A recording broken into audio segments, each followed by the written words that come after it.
Halo gengs, balik lagi di channel YouTube kita Radius Media TV. Jadi hari ini kita lagi main-main ke bengkel yang lagi hits di Medan nih. KLG Otomotif, anak Medan mana yang nggak tahu ya kan?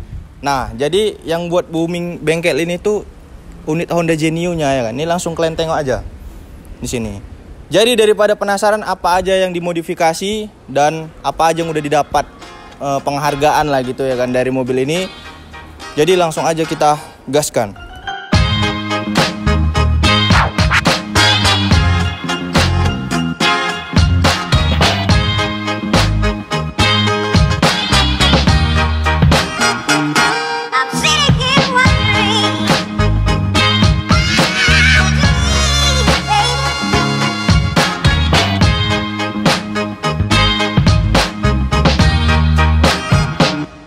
Oke gengs, jadi kita udah bareng dengan Bang siapa nih? Bang Indi bang. Bang Indi. Nah, jadi kalian anak Medan siapa yang nggak tahu dengan abang nih ya kan? Bang Indi ini di sini sebagai apa? Untuk saat ini di sini sebagai yang membawa mobil inilah untuk balap. Sebagai joki ya? Ya sebagai joki lah bisa dibilang. Sebagai joki. Oke. Ini sebelum kita bahas ke mobilnya ya kan, kita bahas bengkelnya nih bang. Ini kan tiba-tiba nih langsung di Medan tuh langsung booming buar gitu kan. Nah, ya, kayak mana tuh ceritanya bang? Jadi KLG Otomotif ini kalau nggak salah berdiri sekitar 1 tahun yang lalu, bulan September. Jadi dibukalah bengkel ini dan mungkin kebetulan ownernya Bang Ivan memang suka lah berkecimpung di dunia balap. Jadi inilah unit demo mobil KLG ini. Pertama ya. Genio tahun 92 ya, dimodifikasi sedemikian rupa. Oke. Dan berarti bengkel ini memang masih baru ya kan? Ya bisa dibilang masih baru ya. Mungkin kalau dari selebarannya kan bisa dilihat cuman tune up, overhaul tapi mereka juga rupanya bisa membangun mobil yang ya bisa dibilang cukup sukses lah. Cukup sukses ya. Cukup sukses. Dengan spek yang kayak gini. Yes. Betul. Oke, dan ini kan bengkel kan masih baru kan bang. Terus apakah ini unit pertama gitu? Bisa. Atau memang sebelumnya memang udah pernah gitu? Bisa dibilang ini salah satu unit pertama juga. Dan memang yang pure lah, yang memang dibangun dari sini. Karena mobil ini sejarahnya memang pertama datang dari warna hitam atau hijau kalau nggak salah, saya lupa. Tapi mobil ini langsung direstorasi dari segi bodi, langsung dikerok, dari segi engine langsung di rebuild ulang. Jadi basicnya memang rapi. Nah, sembari merebuild ulang mesin ini, memang ada beberapa sedikit modifikasi yang ya bisa dibilang mendongkrak tenaga mobil ini lah. Berarti mobil ini dibangun memang untuk balap kian gitu? Iya. Dari awal? Untuk saat ini ya, kalau dulu memang masih alirannya mungkin masih dari segi modifikasi masih bisa drag race, mungkin masih bisa main stance, sempat ada kan velgnya. Iya, pernah stance. Pernah stance juga, pernah dapat penghargaan juga. Waktu itu main di Aksara ya? Oh iya, kalau nggak salah main di Aksara, tapi semakin hari semakin lambat laun waktu, mobil ini udah menemukan agamanya lah ibaratnya. Memang balap gitu. Oke. Dan untuk Bang Indi ini dari tahun berapa nih mulai balap gitu kan? Wah, karena aku kok di Medan ini Indi kan, udahlah gitu. Kalau nggak salah balap mulai dari tahun 2019-2020 itu mungkin udah mulai aktif balap. Dulu unit Honda Jazz GK5 kan. Gitu. Jadi mulai belajar balap juga. Kawan-kawan juga yang main otomotif memang ya mungkin memang suka adrenalin ya kan. Karena kan pasti kita milih perkawanannya gitu, balap. Nah, dan ini juga bisa dibilang Genio ini salah satu mobil yang baru dipelajari juga dari L series kan. Kita belajar D. Kita kan ilmu kan kita harus masukkan terus kan. Nggak boleh capek belajar gitu. Nah, jadi ini salah satunya kenapa juga Indi sama KLG juga ya semangat lah bangunnya gitu kan. Sambil belajar, sambil lihat apa aja masalahnya, apa aja yang diperlukan mobil ini, sambil tahu karakter mobil ini gimana. Berarti sama-sama belajar ya? Iya, harus belajar terus. Betul. Oke, kita bahas ke mobilnya nih bang. Oke bang. Ini kan basicnya Honda Genio tahun berapa tadi? Tahun 92 bang. Tahun 92. Kenapa lebih memilih? Sorry bang, tahun 95 ya, tahun 95 bang. 95 rupanya. Oke, jadi di sana tuh rame orang-orang Maryland Pride ya? Iya. Maryland Pride nih. Yalah. Nah, kita lanjut nih bang. Oke.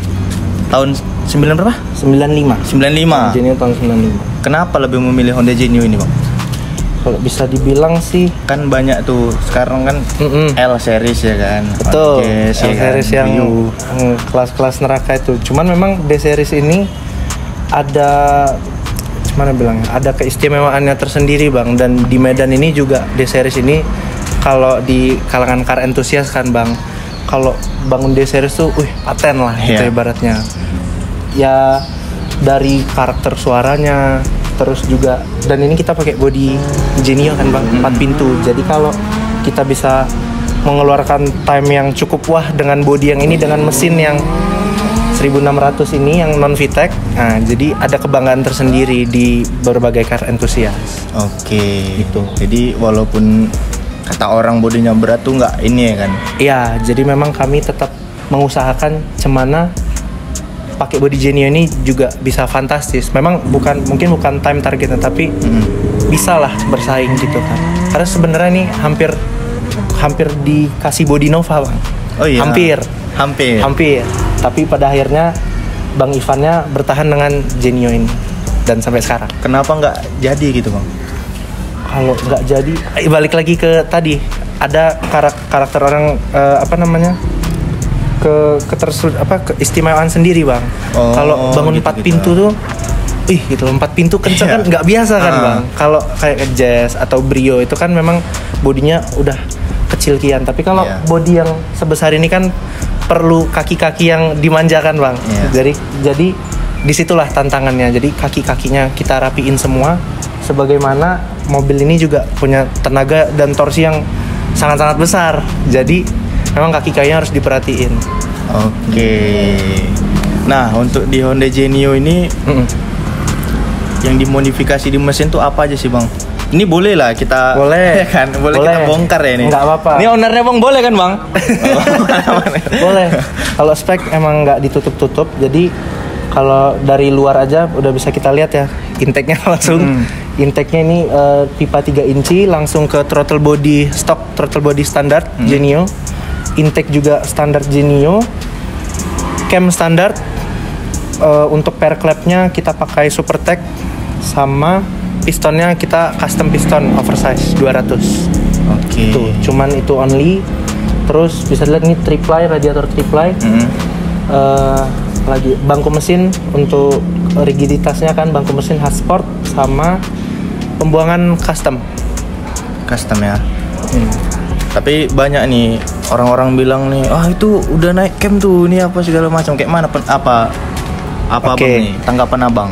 Jadi kalau ada yang bilang-bilang kayak gitu, sebenarnya dari kaminya, kalau kami mungkin cuek aja sih, tapi mungkin kami lebih happy kalaupun kami tahu mesin ini dengan cam standar aja, dengan intake standar yang sebegini rupanya aja, mobil ini bisa sebegini gitu loh. Walaupun ada yang bilang, ini pasti udah ganti cam, pasti udah ini, karena memang bisa dibilang suaranya cukup berejat Bang. Memang suaranya cukup berejat, tapi karena kan suara yang berejat itu kan tidak mengindikasikan cam itu besar. Bisa jadi settingan ECU, bisa jadi settingan intake ini, ya kan, bisa jadi pembuangan yang ada di tengah. Mungkin kalau pembuangannya sampai ke belakang kan bisa lebih halus, mungkin pembuangannya yang ada busa api. Tapi ini kan kita memang full dari sini pembuangan header langsung pipa. Dah, itu aja. Memang betul-betul nggak ada busa api. Juga nggak pakai megafon juga, memang betul-betul pipa aja. Jadi mungkin alhasilnya mobil ini jadi agak berejat gitu ya. Tapi kalau dari efek kompresi yang besar itu ngaruh nggak sih Bang?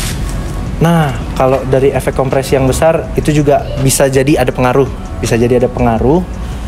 Cuman mungkin ya itulah, kalau untuk kompresi besar dia mendongkrak hampir di seluruh jajaran RPM kan.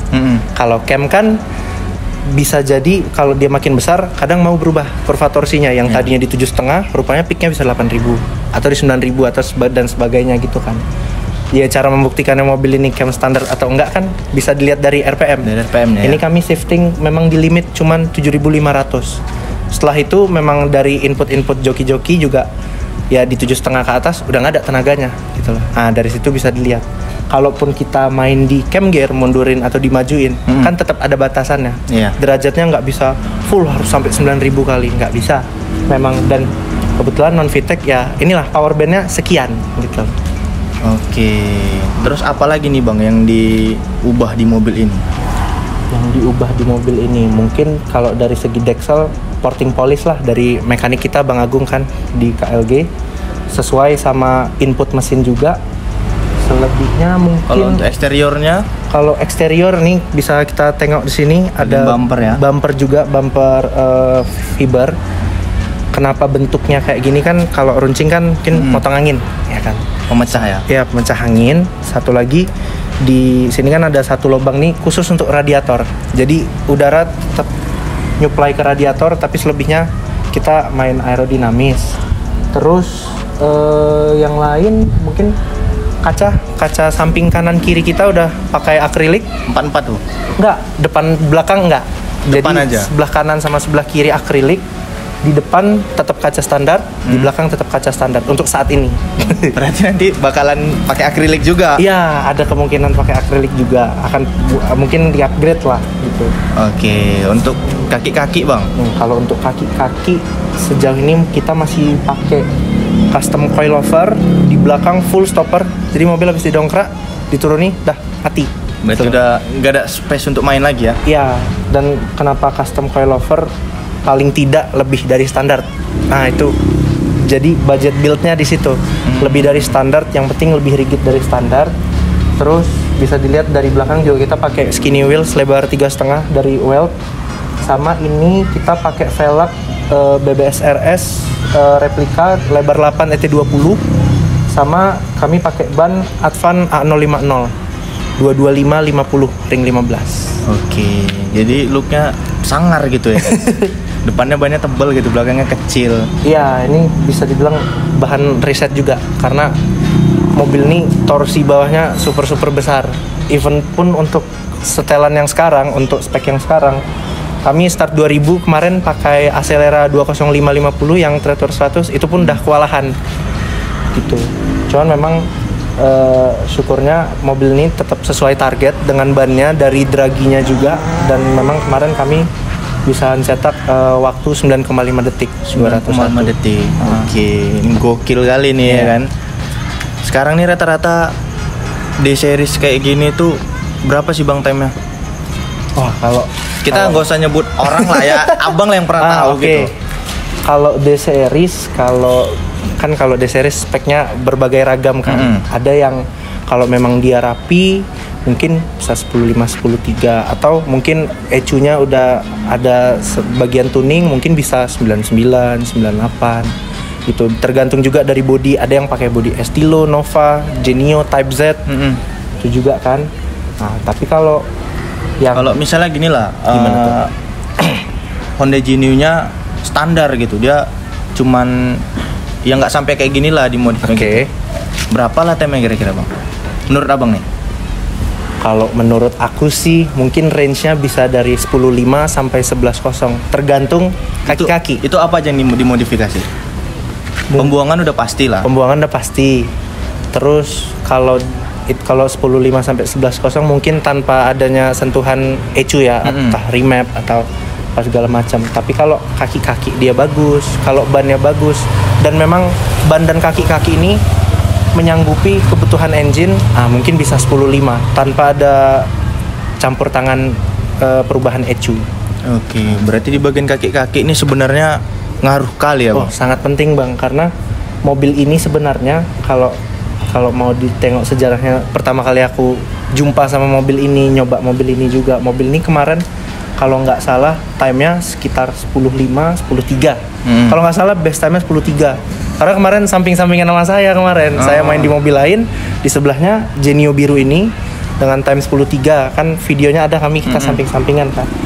Jadi setelah dicoba mobil ini memang startnya cukup besar kali torsinya, memang 1000 langsam pun bisa dia start. Dengan idle pun dia bisa start, dia bisa nyeprin.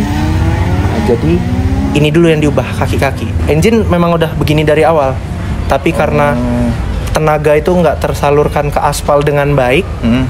Nah, alhasil mobilnya time-nya besar.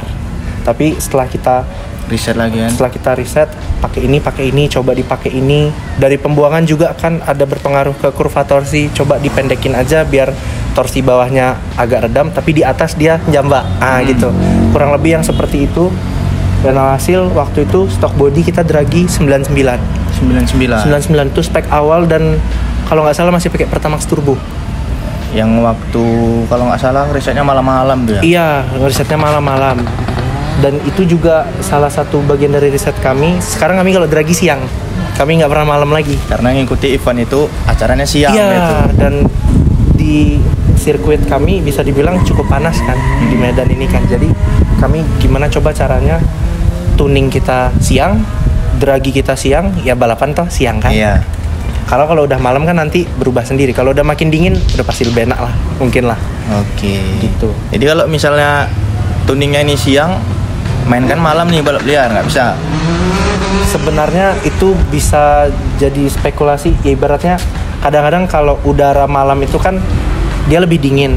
Udara yang lebih dingin kan dia lebih dense. Udara yang lebih dense masuk ke ruang bakar, dia ledakannya bisa lebih besar, alhasil horsepower yang lebih besar. Itu kalau malam. Ini pengetahuan Bang Indi nih gila nih. Jadi aku sekalian cerita aja lah nih ya kan. Jadi Bang, aku nanya nih, kan kalau mobil balap nih kan suspensinya kan yang belakang tuh dikerasin gitu kan. Betul. Itu sebenarnya ngaruh besar. Jadi tiap bengkel atau tiap mekanik dia punya karakternya masing-masing. Kalau misalnya stopper ini, kenapa kami buat mentok dan kadang-kadang mau nungging? Karena kita penggerak depan, jadi bobot pindah ke depan semua. Oke. Itu yang pertama. Yang kedua, kalau kita start atau ganti gigi lah misalkan, kalau kita start mobil bagian belakang ini kan kena momentum, turun dia. Turun ini kan makan waktu sepersekian detik. Sedangkan kita kalau udah di 9 detik kan sepersekian detik itu sangat-sangat berpengaruh. Gitu. Jadi pas ganti gigi juga kadang-kadang mau dia nanti turun, bagasi belakang turun, nah itu makan waktu. Jadi tenaga itu nggak langsung tersalur ke sini, tapi ke belakang dulu.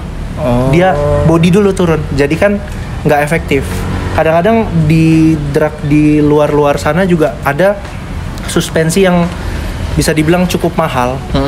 Kalaupun mobil itu ada penurunan, dia tetap ada toleransi penurunan.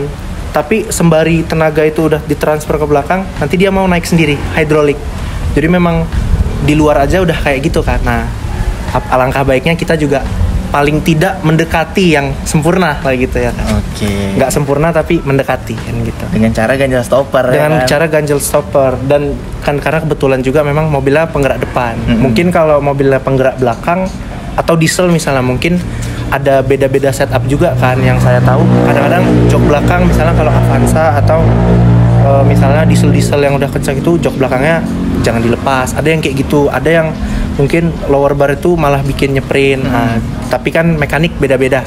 Cuman kurang lebih untuk setup penggerak depan yang budget ya ini. Kayak gitu ya. Yang budget yang ini gitu. Oke. Gitu sih. Ini udah berapa kali ikut event, Bang? Kalau mobilnya kurang lebih 3-4 kali kalau nggak salah. Udah 3-4 kali ikut event, tapi kalau sayanya baru event kemarin inilah tanggal 20 nggak salah ya. Oh, yang baru kemarin tuh Ya, tanggal 20. baru ini, dan baru ini turun dengan spek yang seperti ini sekarang. Gitu. Dan kebetulan baru itu juga dapat trofi ya kan. Jadi memang kemarin targetnya kita trofi lah gitu. Karena kan biar semangat juga bangunnya. Dengan spek yang seperti ini, alhamdulillah mengikuti 5 kelas kita dapat 4 trofi lah. Apa aja tuh, Bang? Itu kalau nggak salah, mungkin saya lupa urutannya, tapi kalau nggak salah FFA kita ada dapat 1 di kelas 1700, dari 2 kelas tuh dapat 1. Terus kelas sedan 2500 modifikasi dapat 1, sama Pro NA. Itulah yang jumpa sama Kakak Neti. Nah, itu kita jumpa di situ, dan kalau nggak salah kemarin di event itu cukup suatu kebanggaan juga kan bisa di-invite untuk kelas eksibisi. Jadi kami lepas berdua karena memang ya sama-sama Pro NA lah. Karena kalau orang bilang tontonan mahal. Katanya gitu katanya. Gitulah kurang lebih. Nah, aku juga sering nengok abang tuh, Bang Indi ini sharing-sharing sama senior yang di Medan gitu ya kan? Iya bang, betul bang. Memang dari dari berbagai macam tokoh pembalap di Medan inilah, mulai dari mungkin Syauqi Aden atau Muhammad Nanda atau Bang Lepo sekalipun, Racers Day Out, dan beberapa yang nggak bisa saya sebut satu-satu ya, karena kalau menurut aku daripada kita nutup spek, mending belajar gitu loh. Jangan pernah berhenti belajar ya. Kalau misalnya pun kadang-kadang kan ada yang bilang, oh orang pakai spek ini, oh di sharing sama ini, kan semua balik lagi ke finishing. Belum tentu speknya sama, hasilnya sama. Gitu. Jadi mungkin selama ini yang Indi anut itu sih Bang, gitu. Kurang lebih seperti itu. Dan memang kalau orang ngasih input atau orang bilang, kadang-kadang kalau orang bilang mobil kita nggak kencang atau nggak rapi, itu harus tetap dimasuki Bang. Dan nggak boleh diambil hati. Memang harus tetap belajar. Cara belajarnya gimana? Dicoba gitu. Orang bilang apa? Coba. Oh nggak bisa gitu loh. Atau kalaupun kita rasa nggak cocok, diverifikasi aja. Kan internet sekarang udah banyak. Kadang ada internet yang nggak bener, ada juga yang memang ya kalau kita udah biasa di samping-samping mobil kan kita udah bisa nilai juga sih Bang, mana yang benar mana yang enggak, tahapannya apa aja gitu. Sama satu lagi itu ya, kalau bangun mobil bertahap. Jadi nggak langsung ini bertahap.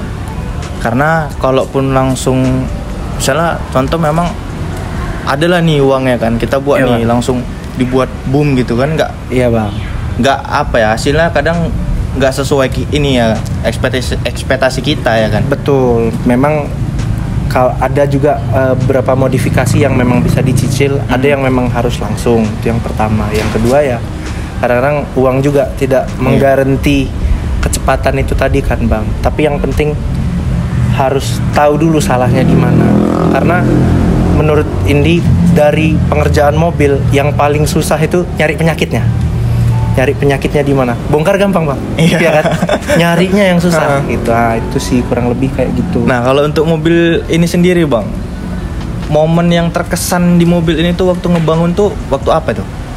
Momen yang paling berkesan.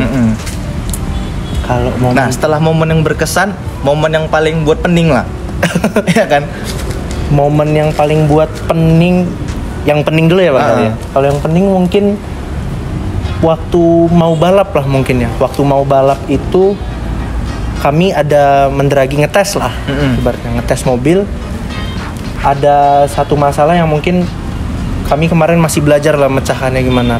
Mobil mati, dan sedangkan itu udah hamin berapa hari mau event. Tapi pada akhirnya kami nemukan solusinya, dan kebetulan jadinya standalone itu juga. Jadi karena ada Mas Denny juga dari Dokter Tuning itu kemarin nginstal standalone di sini. Setelah itu bareng mekanik kita juga Bang Agung sama-sama mecahkan masalah wiring itulah. Jadi akhirnya hiduplah mobil itu, dan rupanya naik time-nya. Naik 0,1 cukup berharga. Kalau untuk momen paling berkesan mungkin kalau buat saya pribadi mungkin 9 pertama sih. Karena dari 10.3 ke 9.9 tanpa nyentuh mesin itu hal yang menurut Indi luar biasa sih. Dan itu mungkin, dan Indi personal itu mungkin achievement yang lumayan berpengaruh sama Indi sih. Oh rupanya kaki-kaki sepenting itu. Karena udah dibuktikan, sentence itu bisa terbukti. Oh memang harus kaki-kaki. Jadi besok-besok nggak boleh, kita nggak boleh sepuluhin kaki-kaki. Walaupun jalannya cuma lurus. Harus kaki-kaki harus tetap. Oke gengs, jadi kita lanjut tadi break sebentar ya kan. Nah ini kita lanjut pertanyaannya sama Bang Indi ya Bang. Nah next project untuk Genio ini apa sih Bang?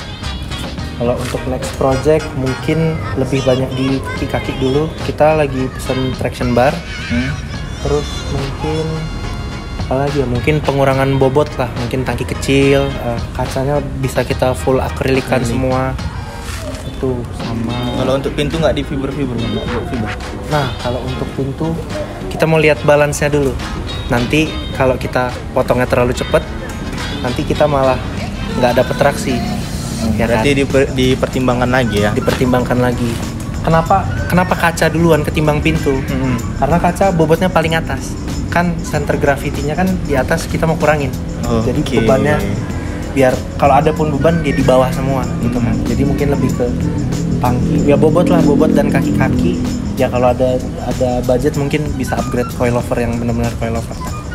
Kalau untuk engine mungkin udah bisa kita mulai tambah pasukan udaranya, dari mulai throttle body mungkin bisa Intake. kita 70 mili. Intake mungkin kita ambil Skangtu aja, Skangtu yang ya nggak usah ori lah, karena kan kenapa nggak kita ambil ori, nanti ada kemungkinan portingnya bisa berubah, intake-nya mau di port match, jadi sama dengan Dexel. Jadi kan sayang kalau kita ngerjain yang ori kan. Kalau budget build mungkin itulah rasaku, kualitas nggak ada masalah. Sama mungkin cam lah, memang kami mau cari power bandnya yang lebih besar, mungkin 8.000, 9.000, karena mobil ini tenaganya, torsinya udah besar kali. Alangkah baiknya horsepower bisa kita gedein di atas, di RPM tinggi, di bawahnya bisa malah enak startnya, nggak kebesaran torsinya. Oke, itu aja ya. Itulah kurang lebih. Mungkin selebihnya maintenance kan close, XID yang gitu-gitu. Sama rasio gigi 3 atau gigi 1, gigi 2-nya bisa nyusul lah. Kalau mobilnya ada perubahan terus, pasti rasio dipikirin ya kan. Karena power bandnya biar finish RPM 9.000 gitu, nggak usah ganti lagi. Oke. Nah, itu tadi kan next project. Ya, Bang. Nah, untuk mobil ini udah habis berapa sih nih Bang? Dengan kondisi kayak gini, ya kan? Ini agak-agak ngeri tanyanya sebenarnya. Betul Bang. Kalau mobil mungkin, Karena kan banyak yang bilang tuh bikin mobil balap nih banyak biayanya ini, apa segala macam. ya sebenarnya bisa dibilang kalau langsung berhasil tadi ini budget build lah bisa dibilang kan.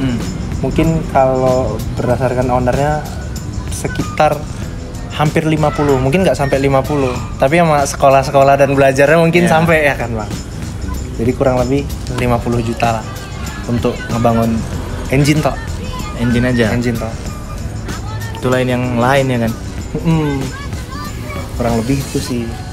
Oke, jadi kalian kalau mau buat Genio ya segitulah, siapkan kira-kira. Mungkin sekianlah video kali ini ya kan. Dan Bang, terima kasih Bang. Bang, sama-sama Bang. Ya, ini suatu momen berharga nih sama aku bisa ngomong sama Bang Indi sepanjang ini. Bang. Oke guys, jadi sekian episode Honda Genio kali ini. Jadi mungkin kita bakal nanti nextnya review-review mobil balap atau mobil-mobil kontes yang ada di Medan lagi. Dan untuk kalian jangan lupa like, comment, and subscribe. Dan jangan lupa nyalakan lonceng notifikasinya agar kalian tidak ketinggalan video terbaru dari kami. Oke, thank you.